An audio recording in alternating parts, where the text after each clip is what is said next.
Order, order. We start with questions. Secretary of State for Justice, Dr. Luke Evans. Number one, Mr. Speaker. Thank you, Mr. Speaker.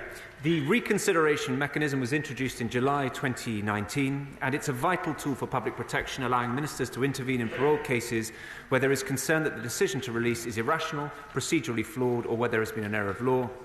Since 2019, this government has used the mechanism to have 17 release decisions retaken by the Parole Board. 9 of these resulted in the Board reversing its original decision to direct release, including the recent case of Colin Pitchfork. Dr. Luke Evans. Thank you, Mr. Speaker. The Right Honourable Member for Nuneaton and I have both raised concerns about the release of Edwin Hopkins, the schoolgirl killer of Naomi Smith. Now, I know the Secretary of State can't retrospectively apply the law around parole, but can he assure my constituents and residents in neighbouring Nuneaton that the new laws in the Victim and Prisoners Bill going through Parliament at the moment put public safety at the heart of future parole board decisions? I'm grateful to my honourable friend for raising this extremely troubling case. The murder committed by Edwin Hopkins was a truly dreadful crime, and I understand the concern about the release of prisoners who've committed such heinous offences. The reforms in the Victims and Prisoners Bill do ensure that public safety is at the forefront of parole decisions, including by codifying the release test in law and introducing a new power to allow the Secretary of State to direct a second check on the release of some of the most serious offenders. Jim Shannon. Mr. Speaker, can I thank the Lord Chancellor for his response and also for his clear commitment to ensure that those who are victims are considered. In this process, I get, as a Member of Parliament for Strangford, get many people contact me in relation to those who are getting early parole or decisions that are made. Can the Chancellor, Lord Chancellor, reassure me and reassure this House that victims will be considered, victims will be contacted before any person who has carried out an evil crime is actually released? Thank you. The honourable gentleman is absolutely right. It's one thing being the victim of a crime in the first place, but it's another thing not being kept updated in terms of the progress of the sentence of that individual or indeed a parole decision. That's why we are absolutely committed through the Victims Code and indeed through other mechanisms to ensure that victims are kept updated, including during the important parole process. Number two, Mr. Speaker. Thank you, Mr. Speaker. The House should be in no doubt as to how urgently we are working to accelerate justice. We will have recruited 1,000 new judges by the end of this year, extended the use of 24 Nightingale courtrooms and funded a record number of sitting days in courts last year. We have transformed the way we support victims of sexual violence offences through the criminal justice system, including with the use of nearly 1,000 independent sexual violence advisors, some of those specially for children, the nationwide rollout of Section 28 evidence procedures and pre-court familiarisation for vulnerable witnesses. Debbie Abraham. Thank you, Mr. Speaker. Mr. Speaker, my constituent had to wait several years before her historic child sexual exploitation case was finally heard. During that time, the trial court date was cancelled twice, causing her immense distress. I appreciate there is a backlog of about 65,000 Crown Court cases, but there's a third more. That's a third more than there was in 2020, and nearly a third of these are waiting more than a year, again, compared to 10% in 2020. So I appreciate what the Minister has said in terms of the additional barristers and judges that are being recruited, but given the sensitive nature of these historic cases, could she indicate what percentage of the backlog is down to this and what specifically she and her team are doing to address this? I thank the Honourable Lady for her question. It's an issue that she's raised before.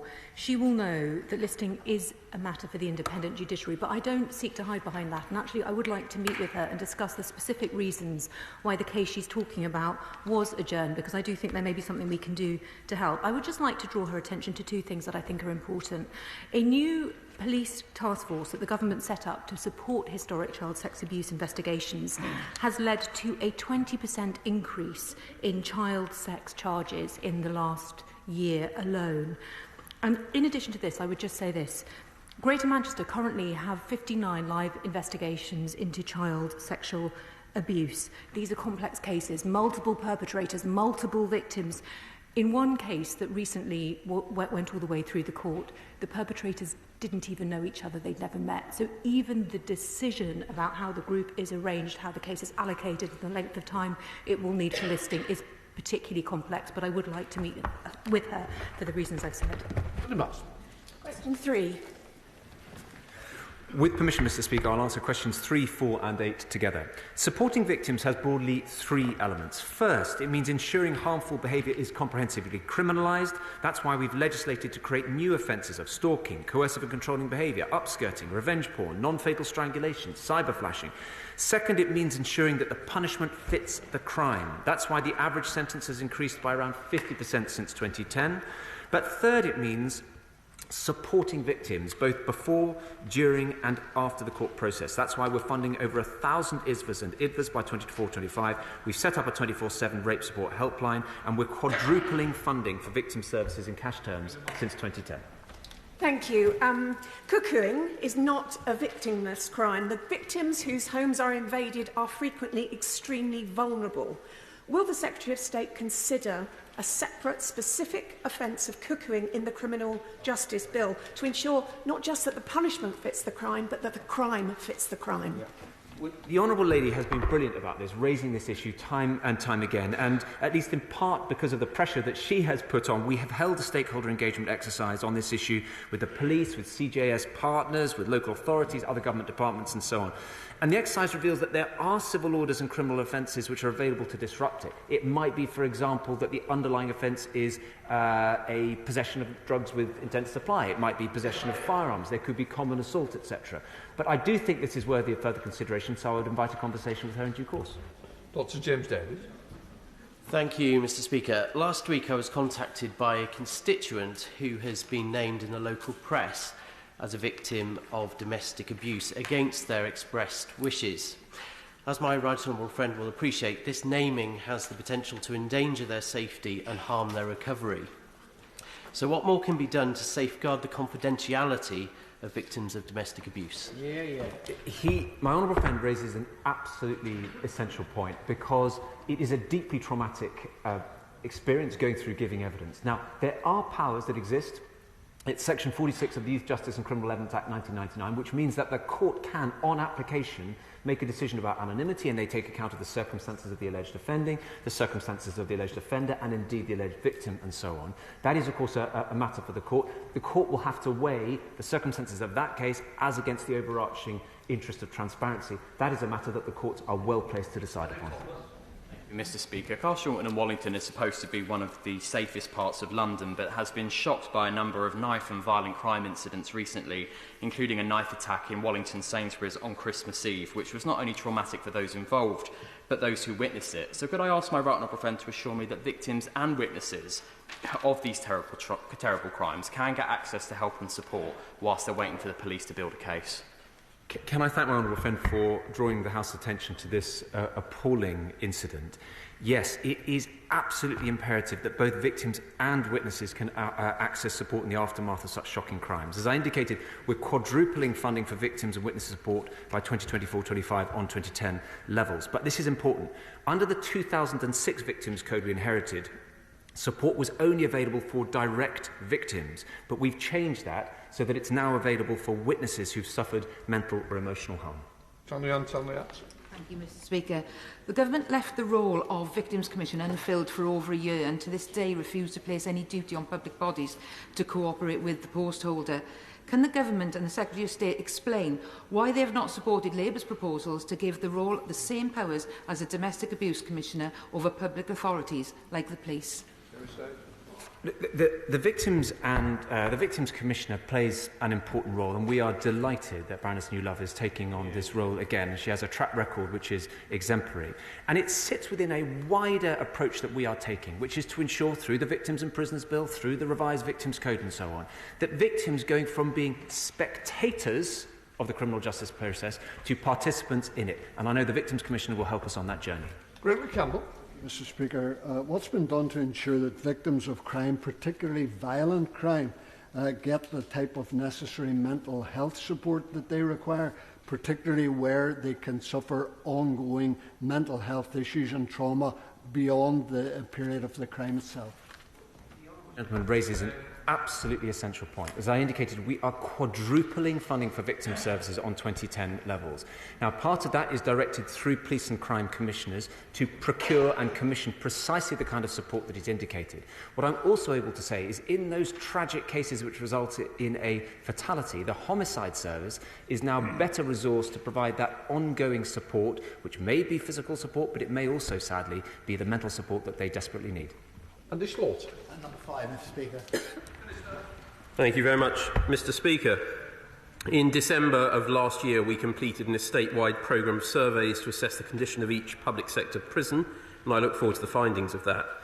By the end of this spending review period, we will have invested nearly £4 billion towards the delivery of an additional 20,000 modern prison places to ensure the right conditions are in place to rehabilitate prisoners, and in the last full financial year spent over £200 million on maintenance and upgrades, alongside, of course, our continued investment in purposeful activity within the prison estate. Thank you, Speaker. I was delighted to receive an invitation from the Minister's colleague, the Honourable Member for Orpington, to join him on a visit to Wormwood Scrubs Prison in my constituency this Thursday. Less delighted when the invitation was withdrawn yesterday as issued in error. Had I been permitted to attend, I would have raised the letter sent on the 7th of December to the Lord Chancellor by 10 chairs of independent monitoring boards for London area prisons, including Wormwood Scrubs, which stated prisons are overcrowded, not safe, and most of those in prison do not lead a useful life. In the absence of a reply to that letter, could the Prisons Minister tell us how he intends to make prisons fit for rehabilitation when, according to trade union sources, there's a maintenance backlog of £3 billion? To the honourable gentleman, in not issuing this one in error, if he would like to visit the Scrubs with me, I'm very happy to accompany him on a visit to his local prison. What I would say to him is that, as I highlighted,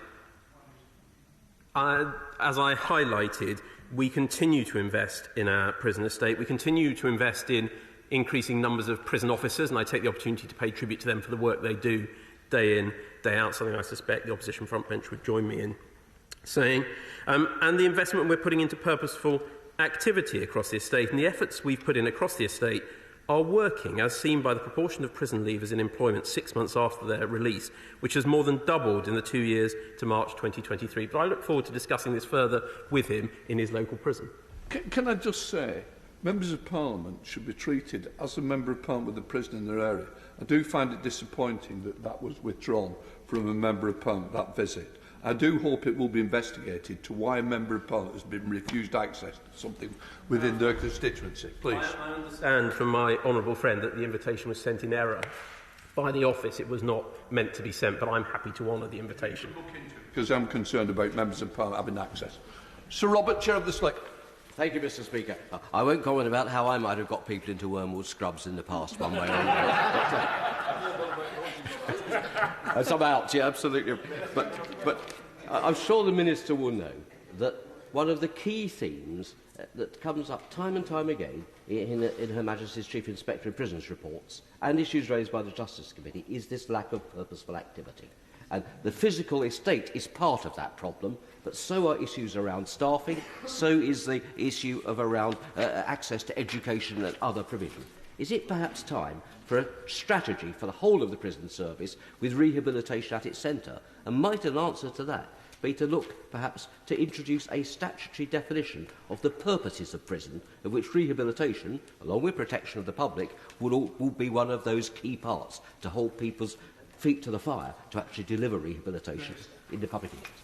Thank you, Mr. Speaker. Well, I'm grateful to the honourable and learned gentleman. I'm certainly happy to have that discussion with him if he feels that would be particularly useful. I'd highlight that staffing in the past year has increased by 6.7%. He's right to highlight the importance of adequate staff numbers in prisons. And I'm happy to tell him that this month we are launching the national regime model, which will require institutions, prisons, to set out ambitious plans for dedicated, purposeful activity, time out of cell, to hold their feet to the fire over delivering that regime, which, as we know, is central to rehabilitation. We come to Shadow Minister Ruth Cadbury. Thank you, Mr. Speaker. Mr. Speaker, the latest figures show that the reoffending rate for those leaving prison has increased. This is in part because prison is failing to rehabilitate, and this is no surprise when we've seen how overcrowded, understaffed and dangerously unsafe many prisons are. In one case, after heavy rain, prison officers were having to wade through raw sewage while prisoners remained locked in their cells. Does the Minister accept that the appalling state of our prisons are not only failing to reduce crime, but breeding it? I'm grateful to the Honourable Lady. She won't be surprised to know that, no, I don't agree with her assessments. I'd highlight that reoffending rates are down on where they were when we inherited them in 2010. I've highlighted to the Honourable Lady both the investment in new staff and in our buildings. But I'd also highlight to the Honourable Lady, and I hope we'll enjoy her support on this, the success of tough community sentences in reducing reoffending compared to sentences of fewer than 12 months. So I look forward to her support in delivering those changes. Thank you, Mr. Speaker. I'm going to remain on the prison estate because the Minister made a valiant attempt to defend the Conservatives' woeful record in prisons, but they are failing to build the prison spaces we need to reduce this cycle of crime. Just last week, it was revealed the government had built only 380 of the 1,000 pop-up prison cells they promised by the end of 2023. Therefore, can the Minister, at the very least, confirm when the remaining 620 pop-up places will be built? Grateful to the Honourable Lady, but I would gently say to her, we'll take no lessons from the party opposite on prison building, the party that promised 3 Titan prisons, 7,500 places. How many built? 0. This is a government that's committed to building 20,000 new state-of-the-art prison places. 2 prisons have already been built. 1 is in construction. 1 has just received planning permission, and I'm hopeful that the other 2 of the 6 will receive that in due course. Jack Brereton. Number 6, Mr. Speaker. Thank you, Mr. Speaker. Last year we spent £1 billion on civil legal aid to support the most vulnerable, and we recognise the potential benefits of early legal advice in supporting people to resolve their problems earlier. For example, last year we launched a £10 million housing loss prevention advice service. We invested in advice for welfare benefits issues, and early legal advice is also available for victims of domestic abuse in private family law proceedings as subject to the relevant means and evidence requirements. We will continue to invest in legal aid where we can see a benefit. Thank you, Mr. Speaker, and I thank the Minister for that response. Like many members across this House, I regularly have constituents coming to me with many legal issues, needing legal advice and support. And obviously, many members are not appropriately qualified. We're not qualified to offer that legal advice and support. Citizens and Advice in Stoke-on-Trent are doing an excellent job trying to support many of my constituents with legal issues. But would my right honourable friend agree that it's vitally important that members of the public get timely and affordable legal advice when they need it? Thank you, Mr. Speaker. My own friend is right to praise the work of organisations like Citizens Advice, and we agree that investing, as I said in my original answer, does pay benefits. And that's why, since 2015, we've invested more than £25 million in support for litigants in persons, including our current grant funding programme, the £10.4 million improving outcomes through legal support grants. That is supporting 59 organisations across England and Wales, enabling them to provide early legal support and advice to help people resolve their legal problems. That is in addition to the investment in providing support for domestic violence, special guardianship orders, housing loss prevention and on immigration. Thank you, Mr. Speaker. Good morning, Mr. Speaker. In their Green Paper published in October 2023, the Law Society set out reforms to legal aid to help more people get early advice.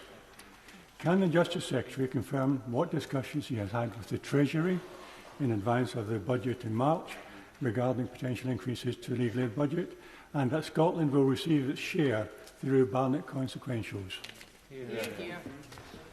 Mr. Speaker, I can confirm that following the Bellamy report and the implementation of what's known as the Clark Review, we have invested over £141 million extra in the legal aid system, addressing many of the concerns that legal practitioners, including the Law Society, have implemented. And I can reassure the gentleman that I'm in constant dialogue with the Law Society on how we can improve legal advice to the citizens. Stuart C. MacDonald. Yeah.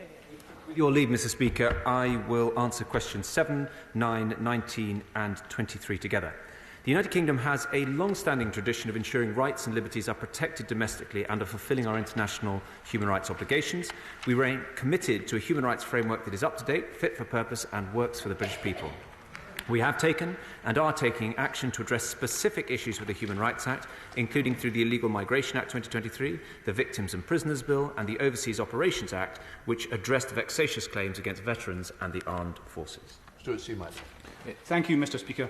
The Rwanda Bill is the second piece of legislation that his government has introduced, which he cannot guarantee will comply with vital convention rights. And doesn't that illustrate exactly the total inadequacy of UK human rights legislation? Any old government, even a crumbling Tory government, can rip up fundamental rights without constraint, doing over the Supreme Court in the process. No, we reject that characterisation. So the European Convention on Human Rights under Article 13 requires a right to an effective remedy. We think there is a perfectly respectable argument that our legislation fulfils that. We are committed to human rights, and we think that we have a route which safeguards those rights and delivers on the interests of the British people. Stephen Bonner.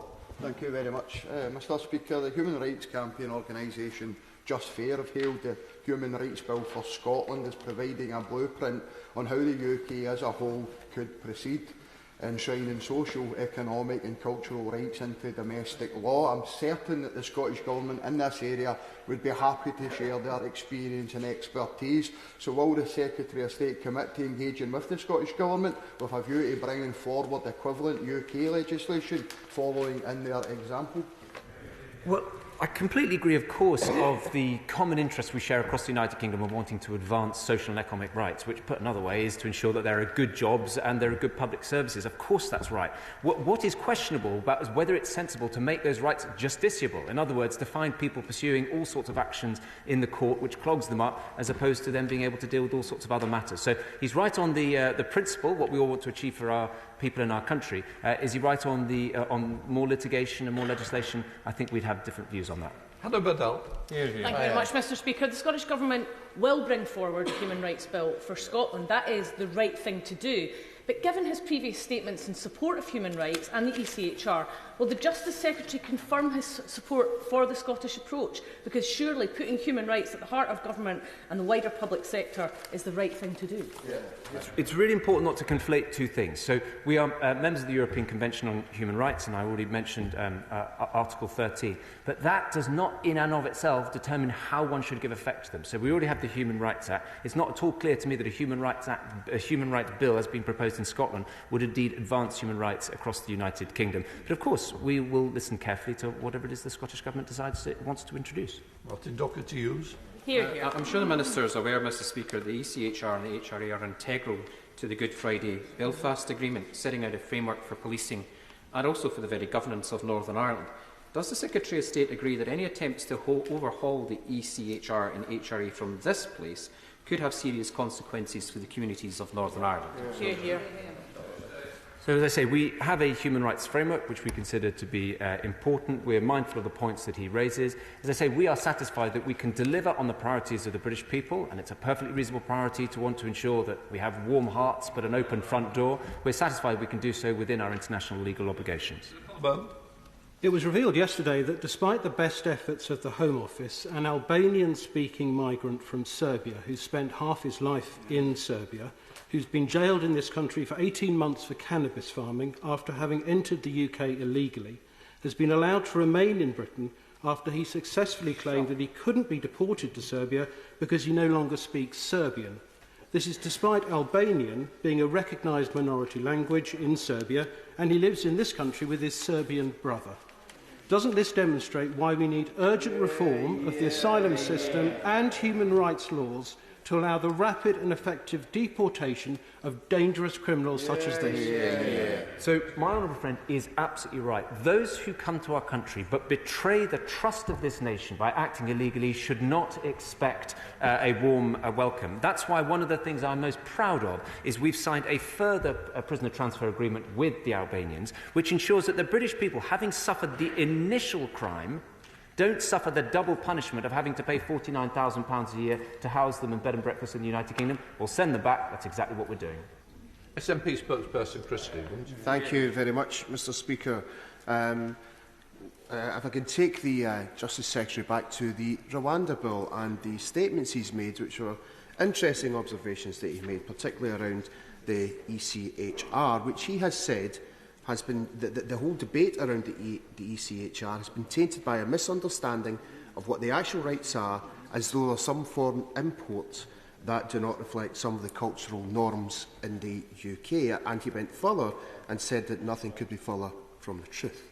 Why then, when it comes to the Rwanda Bill, is he failing to uphold the ECHR and the Human Rights Act, which embody so many of the legal principles that the people of these islands hold so dear? I respectfully completely reject that characterisation. We are remaining within the four corners of our international legal obligations, and we're doing so with legislation which is, yes, novel, which is, yes, contentious, but remains within the four corners of our international legal obligations, delivers on the proper insistent requirements of the British people, which is that we protect our borders and we ensure, by the way, fairness for all, fairness for the British people, but also fairness for those who played by the rules and done the right thing when they've come to the UK. They will always have a warm welcome in our country. Those who act illegally can expect short shrift. Thank you very much, Mr Speaker. Of course, the front of the Rwanda Bill actually says that they can't guarantee that it complies with ECHR, as he very well knows. Now, that bill also makes direct intrusions into devolved areas because human rights are devolved to the Scottish Parliament. So, can he confirm that there will be a legislative consent motion that will be sought from the Scottish Parliament on the safety of Rwanda Bill? So, the first point he was referring to is the Section 19(1)(b) statement. Section 19(1)(b) statements are not unusual. There was one that the much missed Tessa Jowell took through the Communications Act in 2003. There's nothing unusual about that, and that's precisely why it was put on the face of the Human Rights Act. As for further legislative consent motions, we will of course proceed in the normal way, and I'll give that matter further consideration. Sir Desmond Swain. Number 10, sir. Thank you, Mr Speaker. A 2019 MOJ analysis of a matched cohort of 30,000 offenders shows that those serving sentences of immediate custody of less than 12 months reoffend more often than similar offenders serving a sentence in the community. 55% of those sentenced to less than 12 months immediate custody were convicted in the following 12 months, compared to 32% serving their sentence in the community. Sir Desmond. For years, I was a visitor at the Scrubs and at HMP Wandsworth. Persuade me that community sentences can be really tough.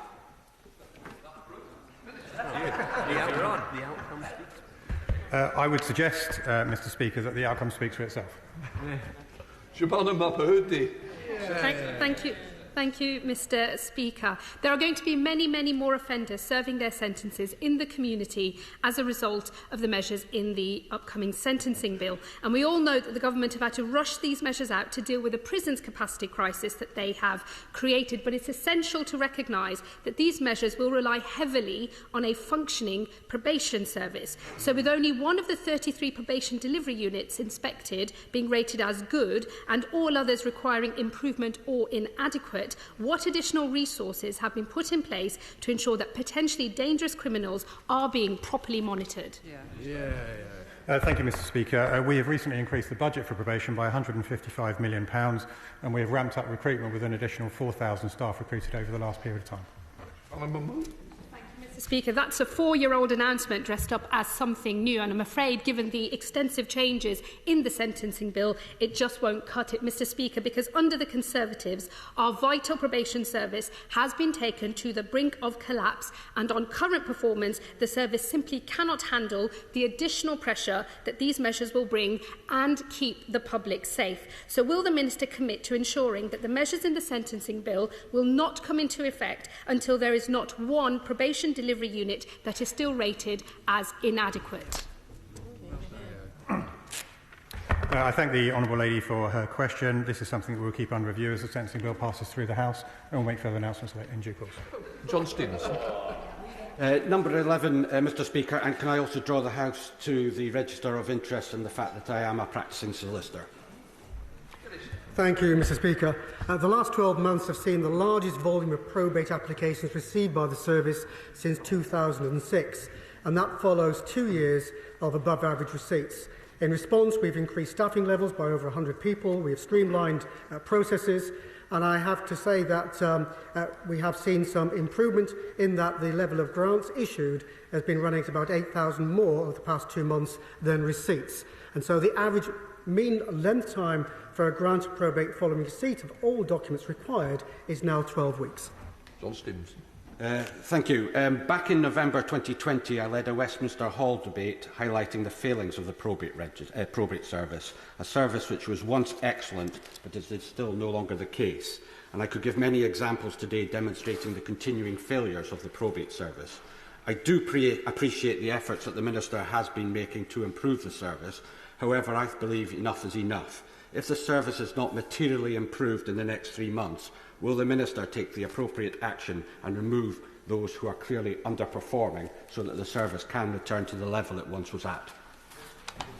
Thank you, Mr. Speaker. My honourable friend and I have had some interesting discussions on this topic over the past few months, and I can reassure him that following a new recovery plan to address the concerns that he and others have raised, there is a new management team in place, and we are now seeing a distinct improvement in both in terms of the recruitment, the competency, the actual productivity, and as I've said, we've seen a significant improvement in call handling, but also the fact that we are now seeing disposals outstrip receipts for the last few months. So I appreciate the service is not where we would want it to be, but I would reassure my friend that we are starting to see some impact of the measures we have taken, but I'm more than happy to have conversations with him where we can work together to improve the service further. Hughes. 12, Mr. Speaker. Thank you, Mr. Speaker. With permission, I will answer questions 12 and 20 together. We remain committed to reducing the Crown Court outstanding caseload and have introduced a range of measures to achieve this aim. We've funded over 100,000 sitting days the last financial year and plan to deliver the same this year. Thanks to our investment in judicial recruitment, we expect to recruit over 1,000 judges across all jurisdictions, and we're investing over £220 million over the next 2 years, which will not just improve maintenance, but will ensure that the number of courts taken out of action for unplanned maintenance is reduced. Mr. Speaker, I'm reassured by that answer, but can I press the Minister on other delays in the justice system? For example, I've spoken to police officers who are incredibly frustrated by the delay in prosecuting those that they've arrested for multiple offences of shoplifting. What reassurance can the Minister offer to police officers in those circumstances? Thank you, Mr. Speaker. I was obviously concerned to hear that police officers remain concerned. Some of the latest performance statistics would suggest that the gap between charge and first listing is actually falling. It's down 2 days to 31 days on the latest data. But I'm more than happy to meet with my honourable friend to discuss any local issues that he may have identified, see if there's any local issues that are causing delays. Because I have to say, Mr. Speaker, magistrates which tend to deal with shoplifting cases are one of the most efficient parts of our justice system, and they do actually list cases and clear cases incredibly rapidly. So I'm more than happy to discuss this further. Charles Watley. Thank you, Mr. Speaker. In light of the Post Office scandal, does my honourable friend agree that it's not just imperative that we clear the backlog as quickly as possible, because there have been deaths involved, but also enable the Justice Secretary next to him to strip the Post Office of its powers to independently prosecute? Thank you, Mr. Speaker. My honourable friend raises a good point. It's vital that the delivery of justice is not only swift, but the wait for trial can be extremely difficult for victims, and that has to be appreciated. So we are doing all we can to ensure cases are heard more swiftly. We are urgently working on the detail of how to clear the names of the postmasters as quickly as possible. Further details will be announced in due course, and there should be no disparity between the standard of justice in private and public prosecutions, and will carefully consider the findings of Sir Wyn Williams' inquiry. Shadow Minister Alex Cunningham. Thank you very much, Mr. Speaker. The latest criminal court statistics showed a Crown Court backlog of 66,547 cases, once again breaking records. The next quarter has just ended. Is he expecting to break records again? Thank you, Mr. Speaker. Well, I can reassure the honourable gentleman that in addition to all the measures we've already taken of unlimited sitting days, of the recruitment of justice, of judges, but also investments on the courts to ensure that our courts are resilient, extending Nightingale courts, I can also reassure him that we are building 58 new courtrooms to ensure that we have capacity. But in terms of the backlog, I haven't seen the figures, but I can reassure him that the number of disposals, the latest figures, the latest disposals are up. I have to tell him that our courts are working flat out and our judges are working flat out, as are all members of the criminal justice system. And I have to reassure him that the level of disposals being undertaken by our judiciary are up and the work they do is exemplary. Stephen Hammond. Number 13, please, sir. Thank you very much, Mr. Speaker. I'm grateful to my honourable friend. Between 2010-11 and 2020-2021, the overall proven reoffending rate decreased from 31.6% to 24.4%.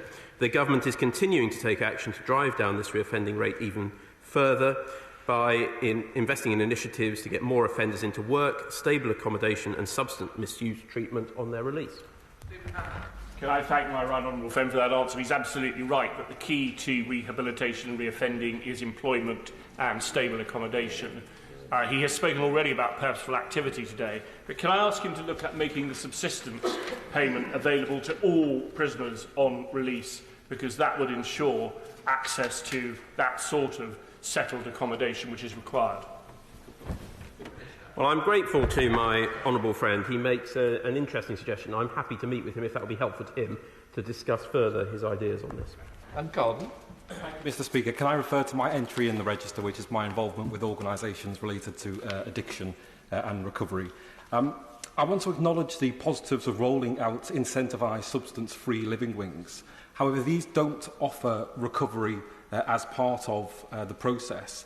Recovery wings offer a far greater chance of rehabilitation and getting people into recovery whilst in prison before their release. There's currently only 7 planned across the prison estate, and I think it'll take ministers to challenge civil servants and the NHS fund holders to see these rolled out across the estate. So could I ask the Minister to examine the benefits of expanding recovery wings across the whole prison estate?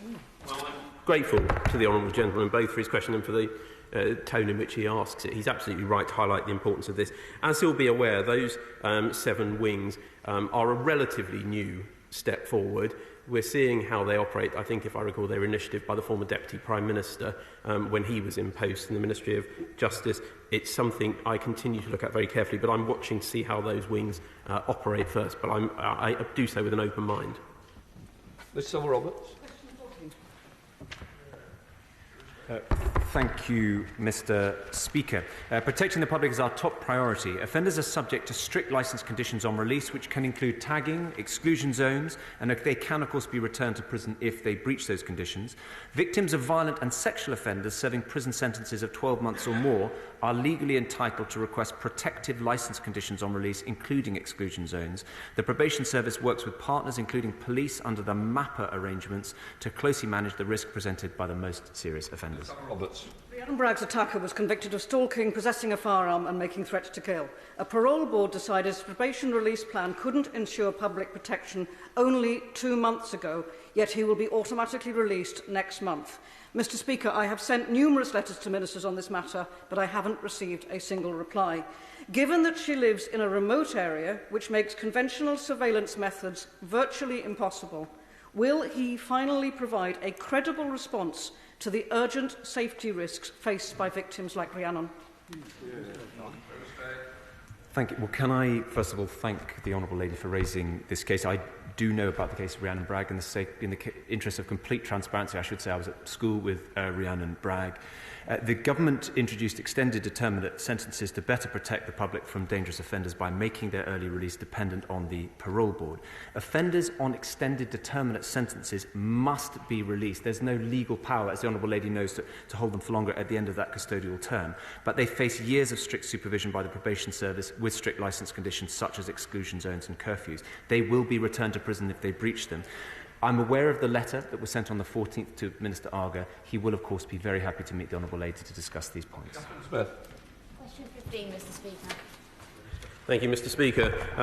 We've increased funding for the probation service by £155 million a year to recruit more staff, bring down caseloads and deliver better supervision of offenders in the community.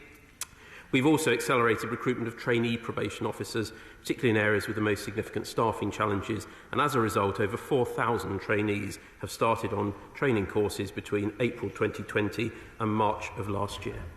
Councillor Smith. Mr Speaker, probation workloads are too high, and this is having a terrible impact on both staff morale and retention as well as public safety. So what consideration has the Minister given to the very reasonable proposal agreed between HMPPS and the probation unions to free up staff time by abolishing the post-sentence supervision, which was brought in under privatisation and is seen as simply a waste of time by both probation officers and their employer? Well, I'm grateful to the Honourable Lady. She raises an important point. While on partial data for this year, caseloads are going down, they are still, she's absolutely right to highlight it, they're still high. She raises a very specific point about post-sentence supervision requirements, and I think she makes a good point. It's something I'm happy to reflect on carefully, and I understand that my right honourable friend, the Lord Chancellor, has actually met with them to hear their views on this. Question number 16. You again. Thank you very much, Mr Speaker. We are committed to improving mental health outcomes for prisoners, including recruiting additional staff, because that is important, having adequate staffing in prisons, investing £625,000 of funding each year until March 2025 to the Samaritans, which includes the delivery of the listener scheme, and working alongside NHS England, who are responsible for delivering mental health support services in the custodial estate, to ensure that they are joined up in effect. Thank you, Mr Speaker. I have been working with a constituent whose son sadly took his own life in Pentonville last year.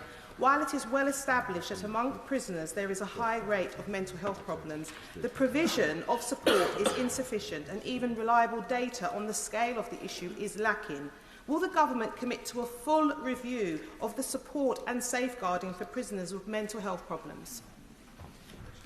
Well, I'm grateful to the Honourable Lady, and I hope through her I can pass on my sympathies and condolences to her constituents. I'm not aware of the details of that case, but if she wants to write to me about that, I'm happy to look at that specific case. There are sadly too many deaths in custody. Every one is a tragedy. So I'm always happy to look at ways in which we can better improve the support that is available to those with mental health conditions or other health conditions that may make them more vulnerable within a custodial environment. We'll come to topicals. Mike Kane. Topical one, sir. Mr Speaker, first let me thank, if I may, the many HMPPS and HMCTS staff who continue to work hard over the Christmas period to deliver justice and keep us safe. Since the last Justice Questions, the Victims and Prisoners Bill has passed its third reading in this House. It will enshrine the overarching principles of the Victims Code in law. It will establish a permanent independent public advocate for victims of major incidents, and it will enable a second check on parole board decisions in the interests of public safety. The Sentencing Bill, which is cracking down on the worst offenders by extending whole life orders for any murder involving sexual or sadistic conduct, also passed its second reading, as did the Criminal Justice Bill, which will ensure, amongst other things, that criminals face up to the consequences of their appalling actions by requiring them to attend their sentencing hearings. Finally, in December, I took part in a park run at HMP only, alongside prison staff and serving prisoners. Congratulations to all who took part, except perhaps my private secretary, who had the audacity to beat me. Okay. The Minister mentioned sexual offences, but it frustrates me beyond belief that my constituents have to wait on average 839 days for their cases to be heard. Is the distress caused taken into account, or is the system too broken?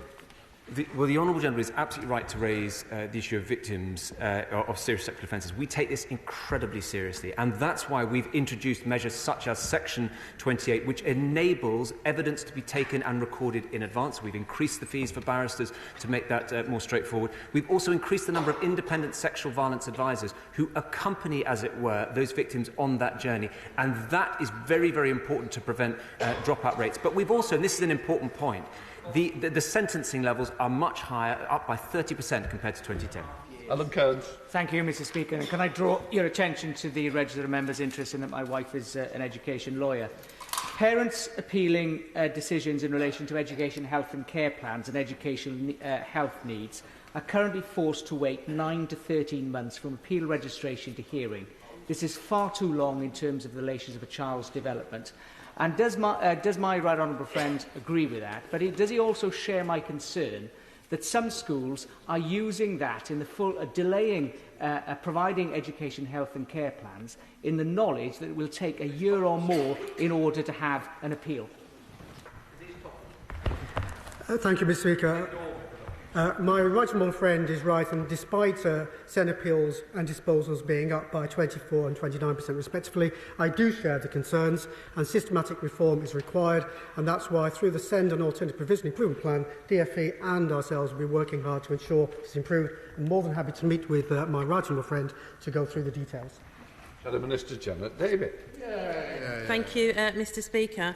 The Children's Commissioner report on family contact in the youth estate states at the weekend in 2 young offenders institutes, boys spend only up to 1 hour outside of their cell each day.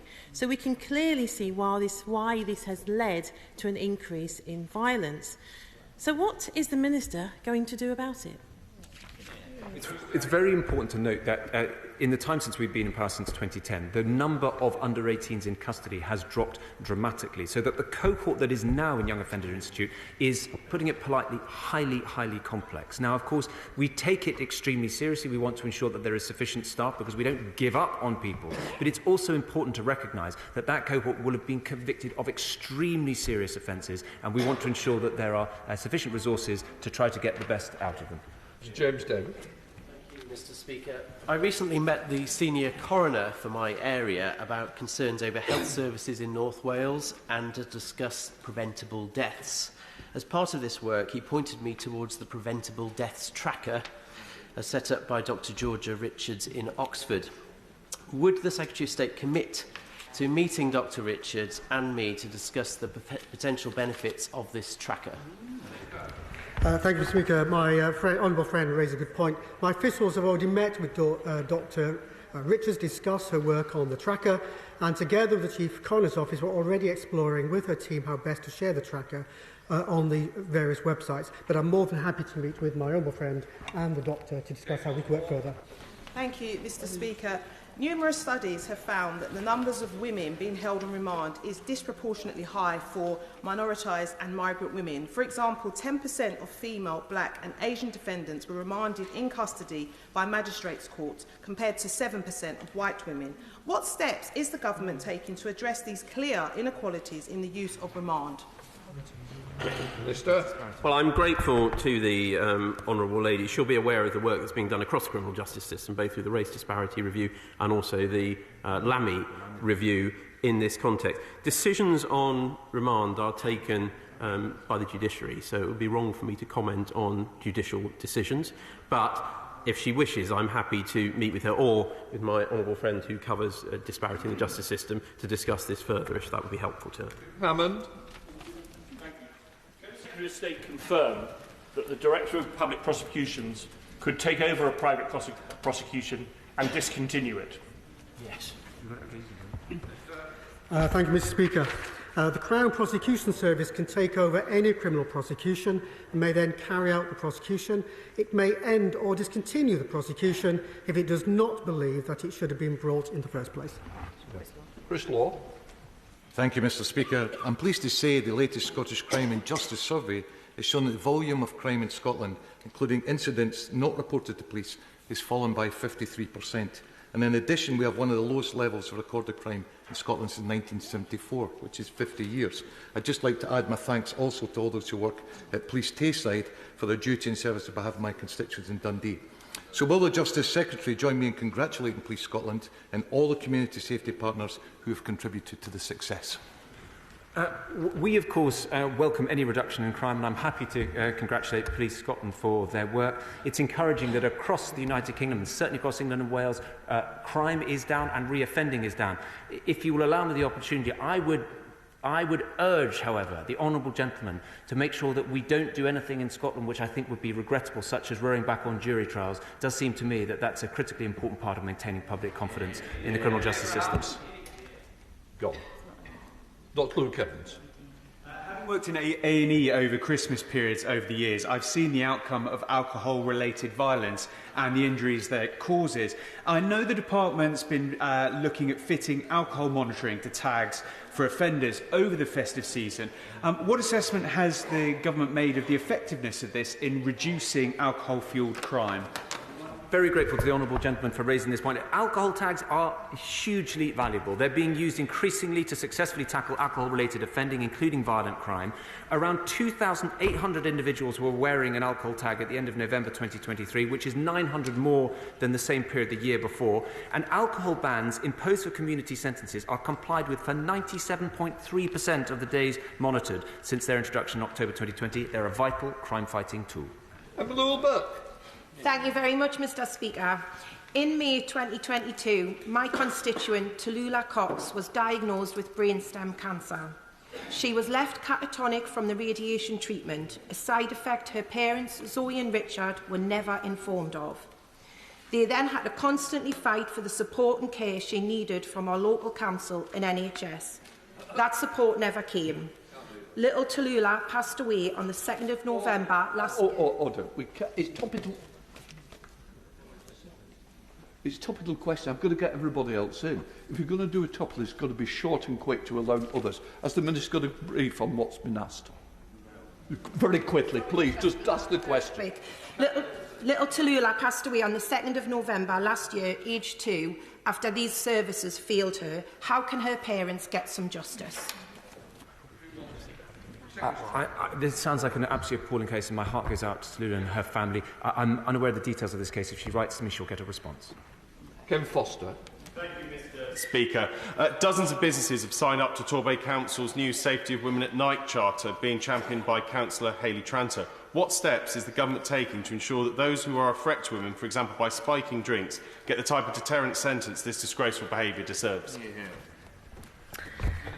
Thank you, Mr Speaker. Well, I thank my honourable friend for his question, and I congratulate Torbay Council and Councillor Tranter on her excellent work to keep women safe in Torbay. Spiking is a disgusting crime that carries a maximum sentence of 10 years in prison, depending on the harm that results.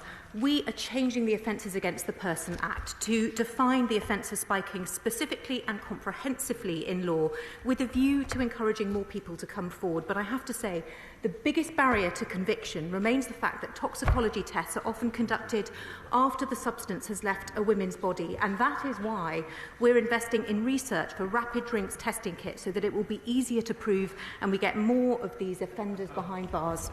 Thank you, Leah. Thank you, Mr Speaker. My constituent was the victim of a violent attack. Because the perpetrator got a sentence of less than 12 months, she wasn't told when he was released from prison. The police say it's impossible for them to go through all the records of everybody released to advise her. So there's a gap here in terms of victim support. And I wonder if the Secretary of State would commit to looking at how to resolve that. Yeah. Well, I think the Honourable Lady raises an important point. Of course, I take that extremely seriously. I mean, it's certainly the case that under the Victims Code, the rights of victims to be kept informed are far tighter than ever they used to be. If there's further we need to go, it seems to be a sensible conversation. I'd be happy to have it. For too many years, Mr Speaker, this House has been witness to wrongful convictions in the Post Office Fujitsu scandal. There remains 800 Post Office convictions based on bad data. Until those convictions are overturned, the victims cannot claim compensation. We can do something good, Mr Speaker, together, if the Justice Secretary would bring a simple bill to quash all 800 immediately. I'm very grateful to the right honourable gentleman who, with his customary precision, puts his finger on this appalling injustice. The suggestion he made is receiving active consideration. I expect to be able to make further announcements shortly. John Cryer. Could I add my support to the earlier comments by the member for Hertford and Stortford? Cooking is a terrible activity. Making it a specific crime not only makes sense, but I suspect would lead to the prosecution of other crimes such as drug dealing. Well, as I indicated, I'm going to have a conversation with my honourable friend about that. It's right, there is very likely to be a substantive underlying offence, whether it's handling stolen goods, whether it's possession with intent to supply, whether it's firearms matters. So this has been considered by way of discussions with criminal justice partners, but if there's further matters to consider with my honourable friend and indeed the honourable gentleman, I'd be happy to have those conversations.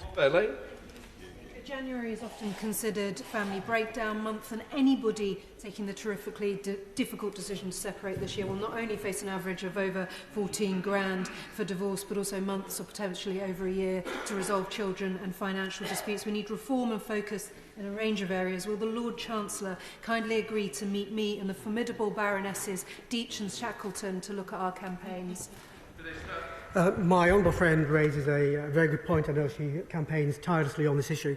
I'm more than happy to arrange a meeting with my noble Lord Bellamy, who leads on this issue, to ensure that we update her, and noble Lord Deitch to ensure that the Speaker, to reduce reoffending, we need a strong, locally focused, standalone probation service, similar to how things were before privatisation. So why is the government moving in the opposite direction with its 1HMPPS programme, which has triggered a formal dispute with the probation unions because it subsumes probation still further into prisons? Well, I'm grateful to the honourable gentleman. It's nice to be answering questions from him again, which I did when he was Shadow Secretary of State. The 1HMPPS programme is about different parts of the system working well together to create a system that delivers the outcomes society wants to see. And I would take the opportunity to pay tribute to all the staff actually in the probation service. He's prompted me on that. I had the pleasure of visiting them in Southwark recently, and I pay tribute to all the work they're doing. Mr. Speaker, in a perfect world, the victims of the Horizons IT scandal would have their cases individually assessed by the Criminal Cases Review Commission and the Court of Appeal. But we're not in a perfect world, Mr. Speaker. The scale of this miscarriage of justice is enormous, and there are understandably hundreds of victims who do not want to come forward because they've lost faith in the process. Will my right honourable friend now consider the exceptional and unique step of legislating to quash the convictions? I'm very grateful to my right honourable friend who speaks with such authority. These were truly exceptional circumstances. When I was a backbencher, I was on the record as saying this is the most serious miscarriage of justice since the Guildford 4 or the Birmingham 6. But the clue is there were 4 in the Guildford case, there were 6 in the Birmingham cases. We are talking about hundreds. It is truly exceptional, it is truly unprecedented, and it will need an appropriate resolution. Legal Immigration Act, victims of human trafficking who arrive in the UK via irregular routes would not have legal recourse to receive support under modern slavery provisions. Are ministers comfortable with that? They don't look like monsters, so I assume not. If not, what will they do about it? Mr. Speaker, I will have to write to the honourable gentleman and check exactly what provisions of legal aid under the Illegal Migration Act provide. I'm more than happy to provide with the details and meet with him if necessary. Sir Robert Neal. Precisely because legislating to overturn convictions will be so unprecedented, would my right honourable friend Lord Chancellor make sure that before such step is taken, he is satisfied in conversation with the senior judiciary that the means that currently exist of triaging and consolidating appeals may not be capable of delivering justice within an acceptable timeframe? That is precisely the point, and he puts his finger on it. So, of course, we would not want to stray into the normal lane of the judiciary. We have huge respect for our independent judiciary, who do an exceptionally good job of ensuring that there is fairness on the facts before them. As I say, this is wholly unprecedented. We will want to have exhausted all alternatives before taking radical action. Final question on this law. Thank you very much, Speaker. Spending on housing legal aid has fallen by more than half in the last decade, from 44 to 20 million. Is this a proper response to growing insecurity, overcrowding and poor conditions in the housing market, or might it be a contributing factor? I have to say to the honourable gentleman that we just last year invested an extra £10 million in housing legal aid, so I think we are addressing the issue. Right, that completes questions. We'll just let the